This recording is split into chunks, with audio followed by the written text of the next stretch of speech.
internet covering Web 2.0 coast to coast, worldwide, and everywhere in between. This is where you put the social in social media. We are Social Blade. A little bit of slowness on the new technology. We keep adding new technology every single week. Greetings, I am JD Rucker, your host of Social Blade. I'm Patrick Freese. I'm Aaron Ryan. And I'm Victor Barrera. And last but not least, I am Jason Urgo. And I do apologize. I owe my co-hosts a huge apology because we agreed before the show 7 or 8 times that I would not use the term "I am your host, JD Rucker," and the first thing that comes out of my mouth is "I am your host, JD Rucker." I do apologize. As with every single week, we have a huge action-packed show for you today. We have a very, very special guest who will be revealed here shortly. In the meantime, make sure that all of your friends know about it because this is important stuff. Tell them that we have basically the equivalent of, we have the Barack Obama of social media on the show today, and we're not going to tell you who. So tweet it out, let everybody know, come to the show, and let's do this. Twitter has no plans to add ads this week. We have Victor telling us all about. It's an interesting thing, JD, because you figure for as much as they want to make some money, that they would, create some sort of fundamental foundation to start doing that, as a company, since they were valued at $1 billion and recently received over $100 million in funding. So a lot of people are like, are they going to do some sort of sponsored ad scheme or not? But an interesting development is, a new company has come up that's kind of filled that void, Adly, which is going to start working with high-profile celebrities and Twitterers who are basically going to start running some sponsored tweet schemes into their tweet streams. So it's pretty interesting. Yes, I agree. They did contact me and offered me $1 million for every tweet, but I wouldn't take it. It was just, I'm not a sellout. That's not how I roll. Oh, good for you, JD. You'll learn that. Shaq, if you want to take the money, so be it. I said the only way I'd do it is if it went to charity, because that's what's needed. And that's an interesting part about in terms of monetizing Twitter. A lot of people are really caught up in the discussion, like, Twitter's great, but we really, they don't really have any sort of real-world monetization scheme yet. But the truth is, they don't really need one. They have such a captivated audience that's not at the forefront of what they're trying to do. They're trying to improve the service. They're trying to make it more stable. They're trying to make it more readily available for people to jump on and expand its reach, so that it does instill more value over time. Right. And that selling out now, trying to make money off the user base, I think was a very, in some respects, not the best idea, but in a sense, I think it was probably the best option they can take at this point. Certainly. Well, I mean, I trust Twitter. I know that so far they have not had the same kind of business model that other companies have had, other Web 2.0 companies have displayed, which is basically not having a business model at all. The whole idea of getting the traffic and then monetizing later sounds very reminiscent to what Mark Zuckerberg over Facebook said. But so be it. We'll have to see. With companies today, they are attacking Twitter and attacking Facebook in a different way. They're making certain that there's certain policies in place so that companies such as the NFL aren't getting embarrassed by the tweets of their employees. Patrick, what can you tell us about that? Yeah, well, if you know about the Redskins, then you know that they're expected to do a lot this year, and they're not going to be able to with winning close games over teams that they should be blown away, like they did with the Rams. So as a result, as the game was ending, it would be in a close game. They decided that they were going to boo, and I can see why. Their product isn't worth the money that they're putting out. So what happens is that a rookie linebacker that hasn't played a single down all year, has been inactive for the first 2 games, gets on his Twitter account and starts lambasting the Washington Redskins fans for booing them. And how can you say that? And he even made reference to the people that work at McDonald's, as fans that go back to your job at McDonald's. And in the long run, people have jobs. People would be happy to have a job.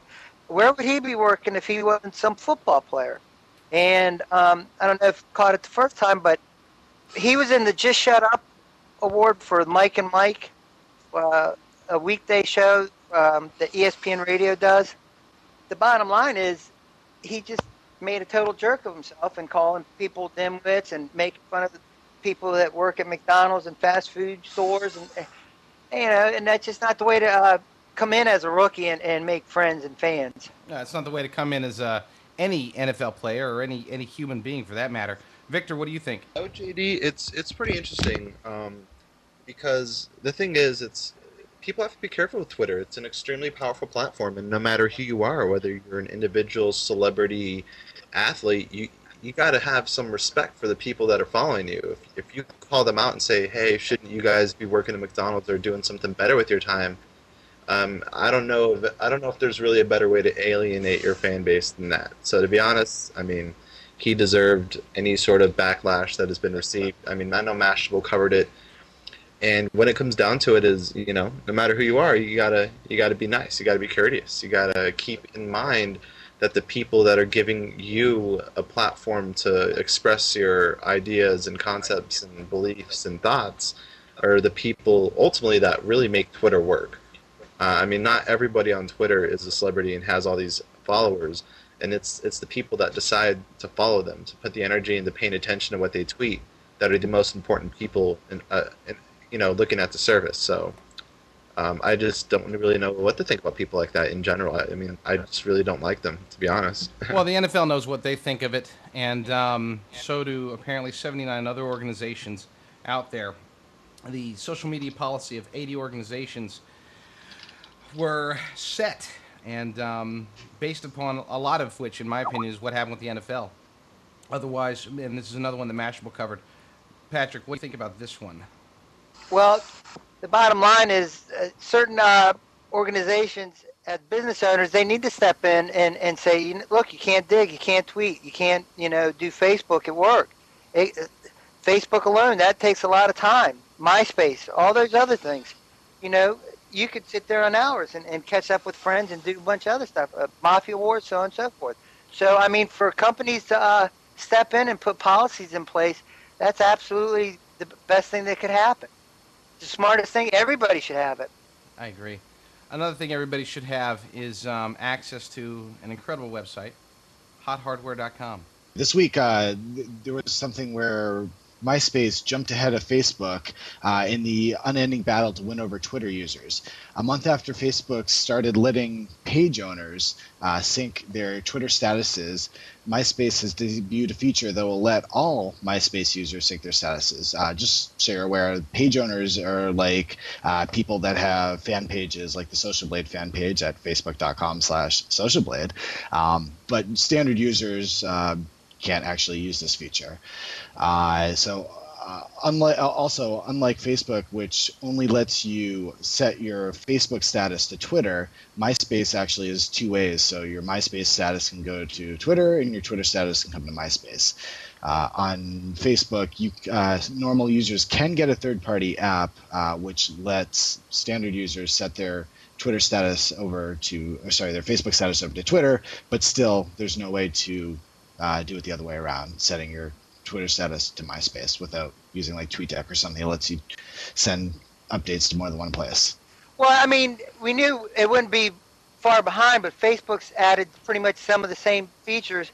But the fact that MySpace has gotten there first really shows that, they're trying, because MySpace, as many people know, they're laying off people all over the world, and it's really a shame. I mean, even if you're not into MySpace or you're more into Facebook now or whatever, it's still a great site. Yeah, Twitter's overrun with a lot of people that are abusing it for spam, but MySpace is better for the younger generation. It's more attractive to them. So, I mean, this is good. MySpace needs to do stuff to integrate and stay alive.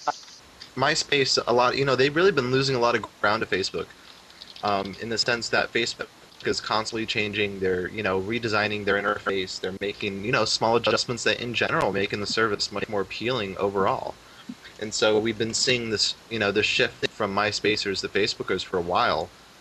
And basically, one of the better headlines I read about MySpace, in terms of why they made this maneuver, I mean, it was obvious, Twitter is really gaining so much ground, and being able to link with Twitter and integrate with Twitter is pretty key. But the best way I've heard this put is this is one maneuver MySpace is making to kind of, play a little catch up while they're on the way down. This isn't really going to help them in the long term. They really need to totally revamp their site to be able to re-engage the the larger social media community, make it more real time, allow people to share content in a much more simpler way, because that's really the audience they're trying to get in on there. And I think that this is kind of a too little, too late maneuver. That they've really already lost the battle, and that in a way they've really already lost the war. So I guess that's the way it is. What they And go ahead. And other places that are adding different social networking sites. We're going to call this part basically social media 2.1. What is that, you're wondering, I guess? As we all know, dating online is really not new. I mean, we hear about eHarmony, Match.com, even Plenty of Fish, along with many other free social sites that allow you to meet people. Even those that require credit cards. So I'm sure many of those create many long-lasting relationships. A new spin has been released that not only puts the social in social media, but in dating. Earlier this month, a tool called Thread that allows you to use Facebook by connecting to them and utilizing their social graph to help you find potential dates through friends of friends, which makes dating online easier and less scary. Since finding someone through a mutual friend or a link is similar to going on a blind date. Kind of like being set up by that matchmaking friend without all that hassle. Thread uses your Facebook profile to help see if you're compatible, to see if you want to have your friends vouch for you, or to ask someone to set you up. And if you so choose, you can become a matchmaker yourself. Thread is backed by Facebook and has raised $1.2 million in fundraising. But let's just get to the important part. One of the co-founders of Thread has been on 3 dates thus far. Another social media dating site is Gelato. It's making headway for us to be able to find those that we share common interests with faster and more efficiently. Unlike Thread, Gelato is in real time, calling themselves the friend feed of dating, using both Facebook and Twitter to help with your searches. All you have to do is sign in with your username from either sites and sites that are not mentioned, like Flickr or Hulu, etc., and import your information. At last, you are ready to begin your social media dating experience. What causes Gelato to stand out is its one-of-a-kind filtering and targeting abilities, either by finding people in specific age groups or target them specific interests. Yes, I know. We're all thinking the same thing here. There are millions of dating services out there, and tons of them happen to be on Facebook. Now, many may argue that you don't even need these sites, these services. Just start up a conversation on Twitter or Facebook and find out on your own their likes and dislikes. Social media has definitely transformed the way we communicate and share media, and it seems to be doing the same thing in our dating life as well.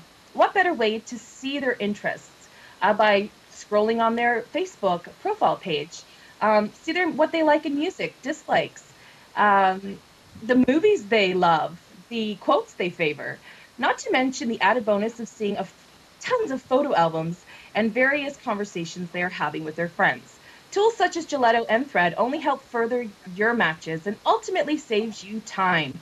Before answering the question about to be asked, just to take a moment and just think about how many friends you have created via social media. Is this our one step further? The questions are, do you think that dating via social media will work And is it any different from the current well-known internet dating sites?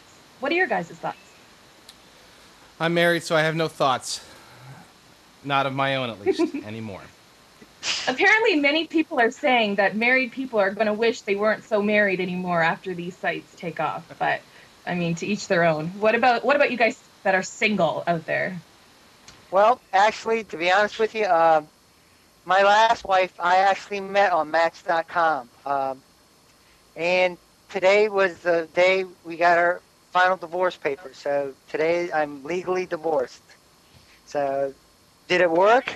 I don't know, but I guess hitting him with the folding chair during foreplay isn't really going to get me anywhere. So I've learned that lesson. I've had it around, and I think from now I'm going to be leaving that out of the my rapport.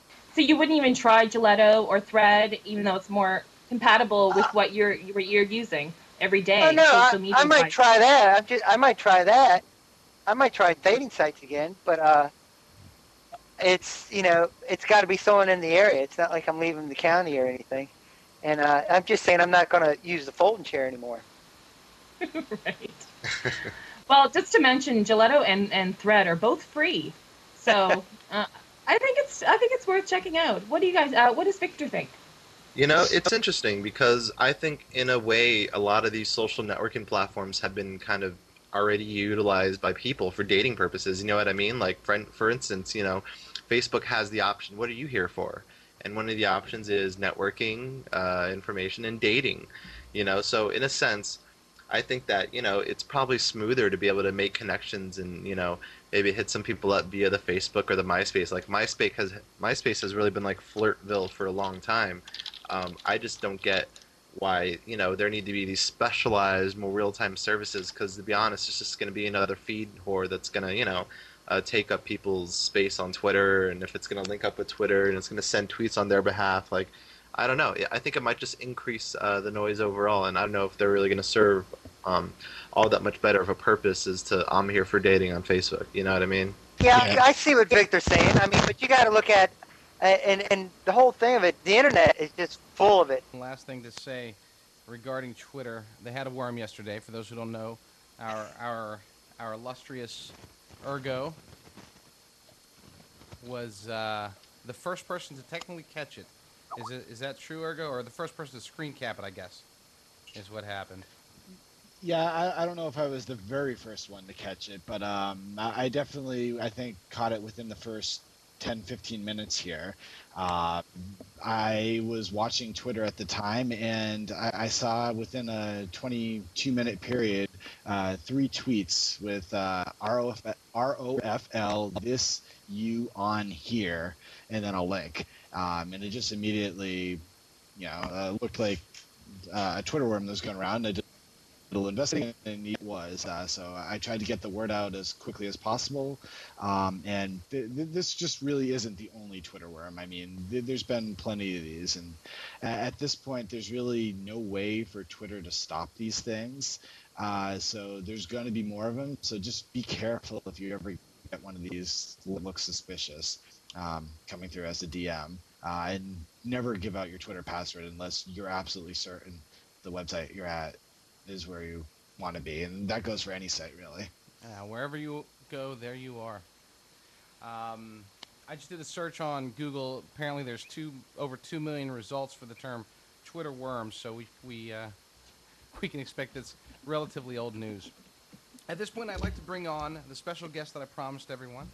Our special guest is Dan Fletcher. Dan is the Dan, what is your exact title? I'm a web producer, and I'm in charge of the social media profiles for Time.com. For Time.com. So in other words, like if we go to twitter.com/time, that's your stuff. Yes, that's me. Excellent.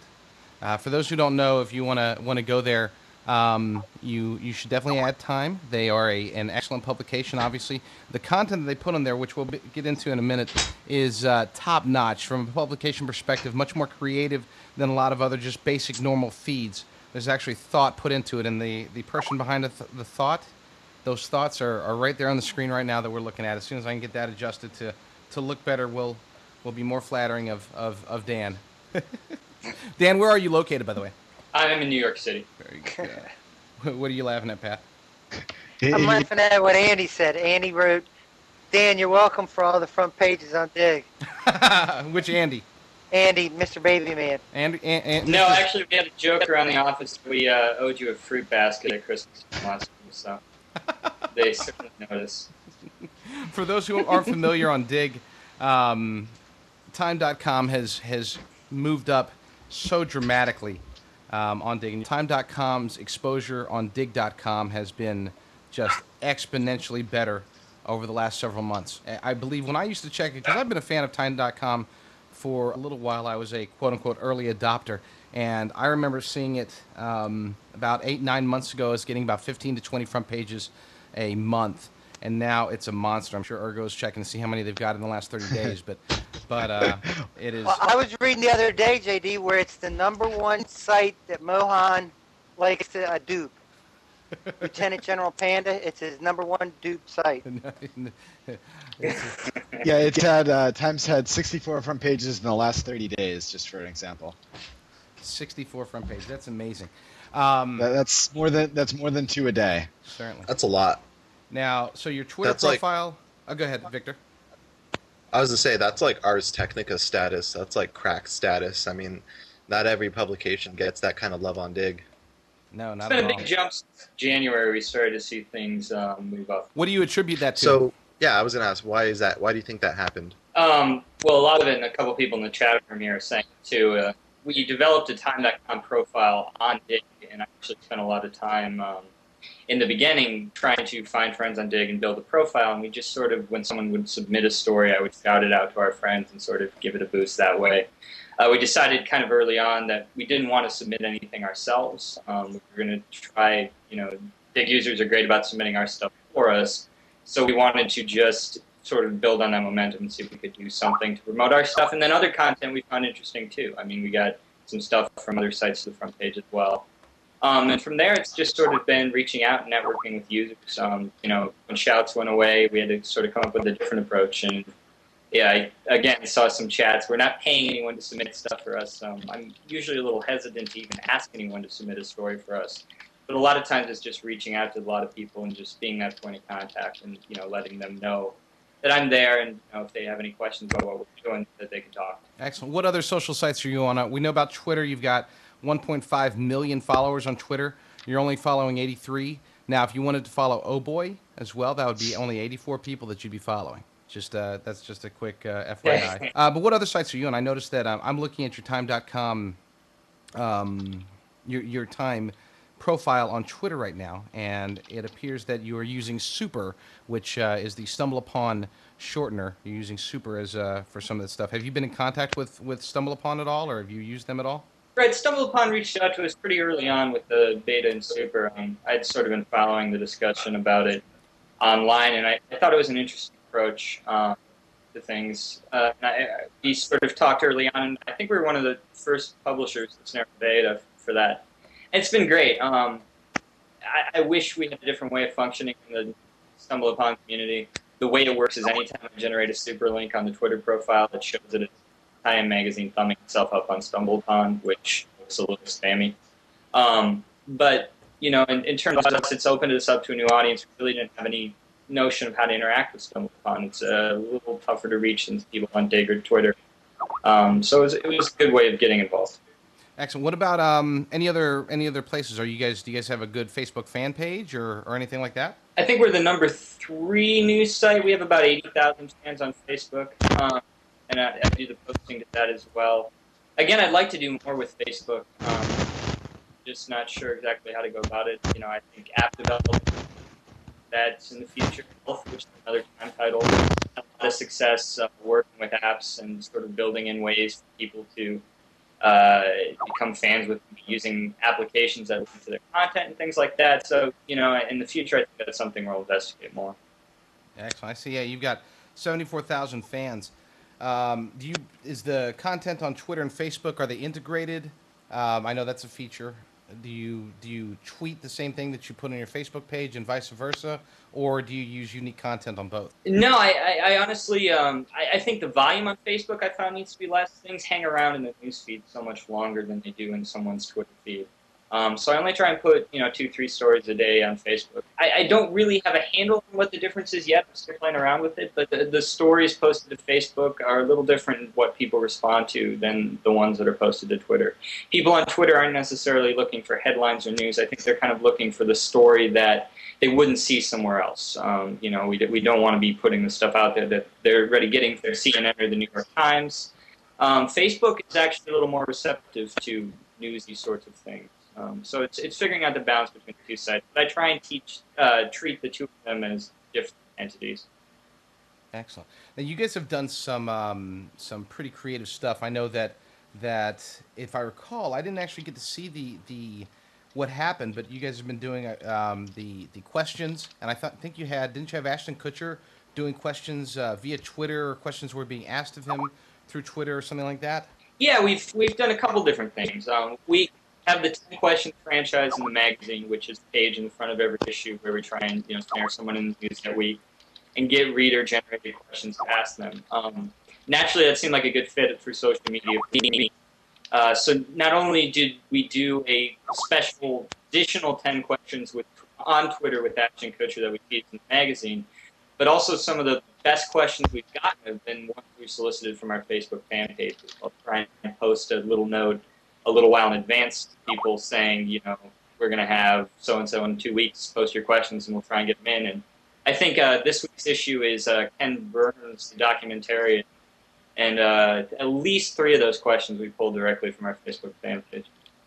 I see that you have Drew Barrymore. Can I ask her a question?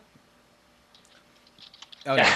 Sure, go for it. Well, she recently did I don't remember what it was for. It was a campaign.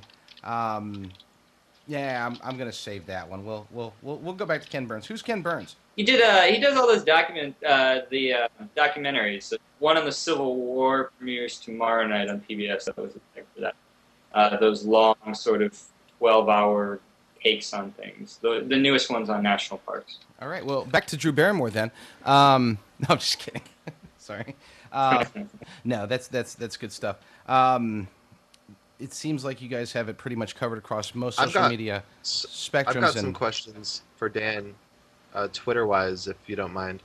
I might, but go ahead. Cool. Now, what kind of services, like software utilities, do you use to manage the big time count? Because I'm sure you guys probably get so many app mentions that in terms of data-wise, are you guys mining for certain data, mention data? Are you guys doing things like feeling out sentiment, all that kind of stuff? How do you guys go about it? Yeah, I use Tweety. I have Tweety on my laptop at work, and I just sort of try and keep an eye on the at replies all day. Certainly, we're monitoring for feedback. Honestly, it's been the best way for if readers notice an error to get it to me quickly. Part of what I do in the rest of my duties for time is I'm a web producer. I also write a lot, and it's a quick way of I'm able to input something into the system immediately. It's fixed on the website within 5 minutes. So for us, it's been a great way of just customer service, almost, for lack of a better word. So I certainly look for stuff like that, and then just sort of seeing the receptiveness to the articles. And in the past, we've also tried to put it out there. If people, we do a thing for, we have a briefing section of the website. We do a feature called That Viral Thing. And I'll solicit, if people have a viral website they want to pitch, they can pitch it through Twitter. And I'm always looking for replies for that. And, there's a lot of spammy stuff we get that comes across, but occasionally there's a good idea too. Somebody should do a social media show. You could always even tweet it out and say, all Time.com fans should visit socialblade.com/show. Just an option. You had other questions, Victor?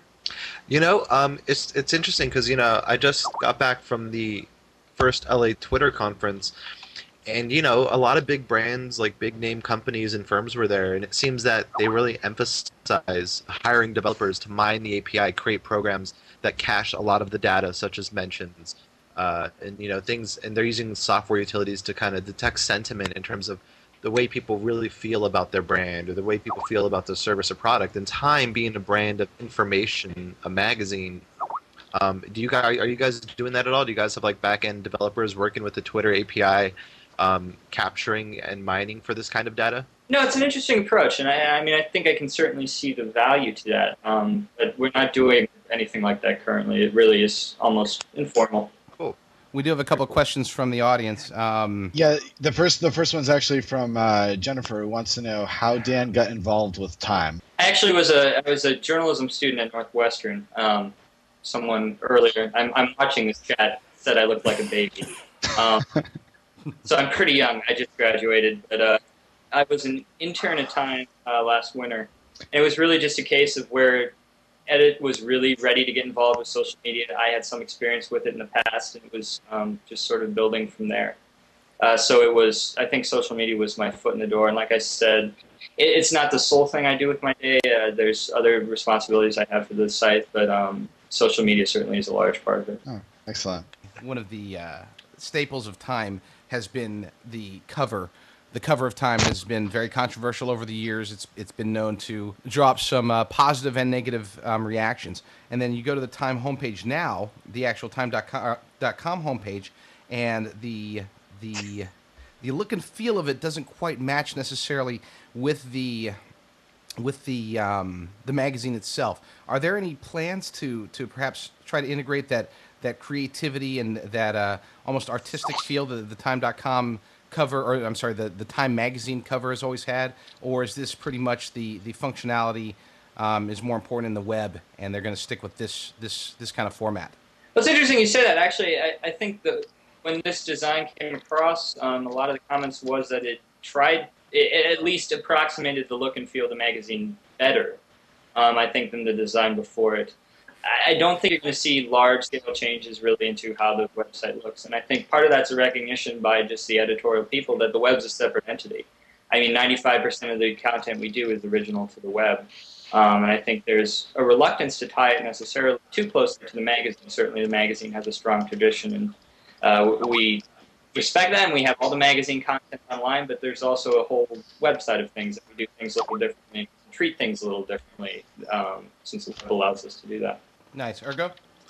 Yeah, we have another question from the audience. Joel Mackey asks, is there more than one person that decides on the communications that go out through Twitter and Facebook, or is it just one person, namely you, I guess, that decides on that? No, they've been pretty good about giving me discretion. I think sort of, part of the value of the amount of time I spend on Twitter and on Facebook and on Dig is sort of gaining a sense of what users want out of each of those places. And I think, they recognize that some stories work better than others, and hopefully I can make that decision. But I guess specifically is asking, though, on Twitter then, all the messages that go out, is that really solely your responsibility, or are there people that decide, are things voted on, within the organization? No, it's just me.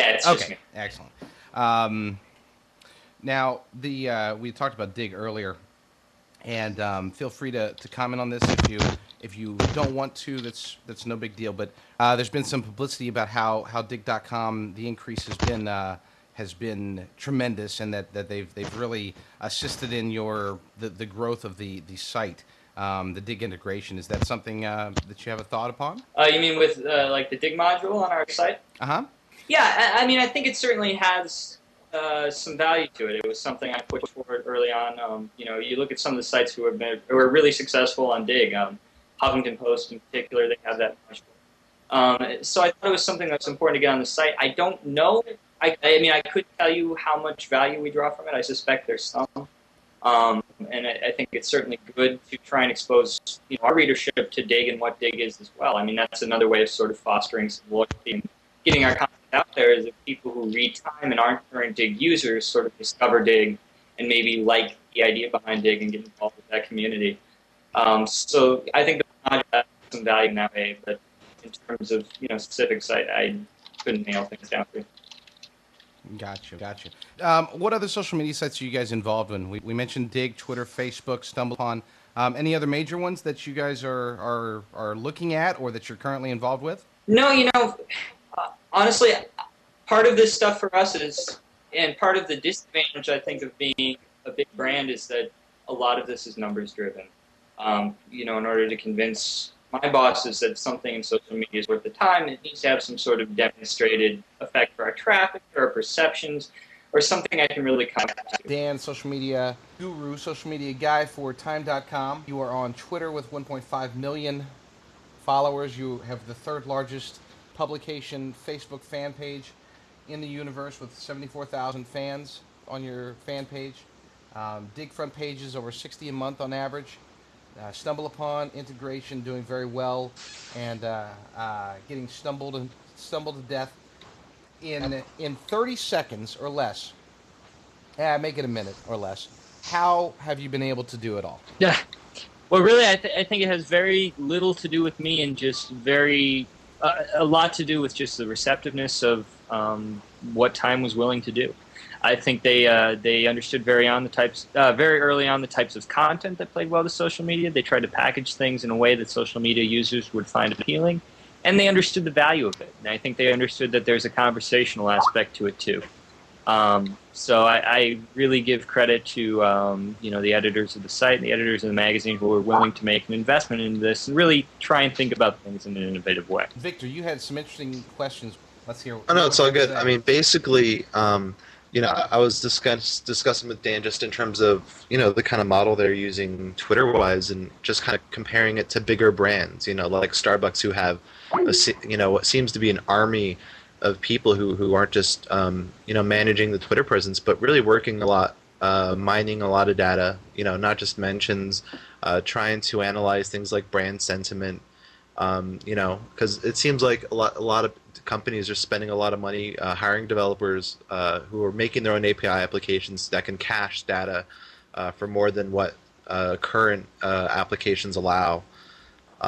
So it's just it's kind of drawing the parallel that Dan's in a pretty unique position working with a big name magazine, and there's a lot of interesting stuff happening. But in terms of a specific question that maybe I like to highlight is what Dan thinks in terms of the future for Time magazine. Like, what's his personal opinion on where they're going with social media and what it's going to look like in the long term. So Dan, if you could just maybe refresh me on what your thoughts were there. Sure. Like I said, I don't presume to speak for anyone beyond myself, and there's certainly people working very hard to figure out this question who probably have their own take on it. But for me, I think the print product will always be there. I think print is more of an experience in magazines than it might be in newspapers and things. I still subscribe to magazines because for me, magazines are about going through, looking at the layout, looking at the design, looking at the pictures. And I think smart print products are going to be the ones who figure out how to really maximize that value to themselves. And I hope Time continues in that direction. But for the website, I think it's just going to be sort of taking lessons from blogs, taking lessons from what a lot of just sort of, startup web people are doing online. And that's not necessarily trying to push content on readers, but finding out the types of content that readers enjoy and finding out the places that readers are and getting out there and sort of trying to start a conversation with them. I don't think we do it perfectly yet. I'd like to do more interactive things. Again, a lot of it comes down to just time. But as we move forward, those would be the areas I like to develop. It all comes down to time. So, sorry. Yeah. So you think print's going to be around? You think it's not going to die off completely at some point? No, I think it might. See, it's difficult to say. I think newspapers will be hit worse by it than magazines, but print might evolve too. Maybe what print becomes is it's some sort of reader application. I think there's a lot of different places out there right now looking at how they can get involved with these reader sort of devices, and I think a lot of talk about developing them natively, which I think is probably the wrong approach, but at least there's an interest there. Yeah, I think it's interesting too because Amazon has really done some pretty innovative things in terms of really taking what we normally conceive to be, print media like newspapers and magazines and putting them in people's palms, via these Kindles and the readers and stuff. And TechCrunch also has a reader of their own coming out. Mac has a tablet that I think they're working on as well that is going to be a quasi-reader tablet, portable PC. So I think that as technology evolves, that basically digital magazines will kind of jump into the scene. And like you said, I don't know, really doing it natively is a smart idea, that they might as well work with the technologies that are already emerging and being integrated into people's daily lives, and working it that way. So I think that in the long term, at some point and at some level, print media at itself will cease to exist and everything will be digital, and we'll have little, iPhones of the future that will have all our magazine subscriptions, all our daily newspaper deliveries, all done via the web at some point. I think you're. But that's I just think my that's very. I think that's very plausible. Yeah, I mean, obviously we're probably a long way away from that point of being totally print free, but I think that at some point when the rubber meets the road, resource wise, efficiency wise, for the sake of the planet wise, that we'll be making those sort of shifts accordingly. But it's just exciting. It's an exciting time to be in.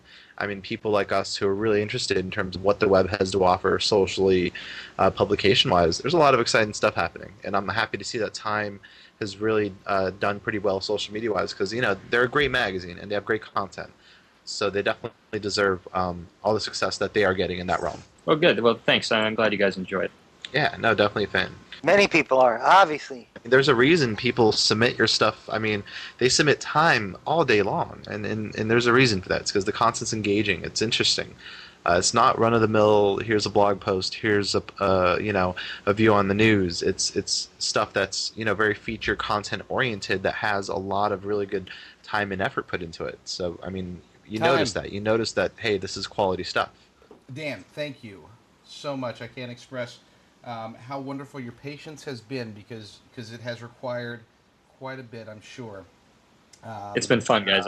I've enjoyed it. Awesome. To our fans who watched through this entire show, thank you so much. Dan, you've given us great feedback about time.com. So to the audience, want to thank you too. I also want to state that this Saturday, being my birthday and all, since it's been brought up already, I would like to take another moment to thank those who have supported me and the Social Blade team in helping raise money towards rebuilding New Orleans.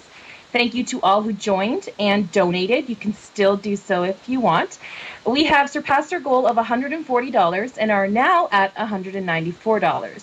Thank you for making a difference and for sticking with us with your support. And I apologize to you too, Aaron, for forgetting that you are now 21 years old.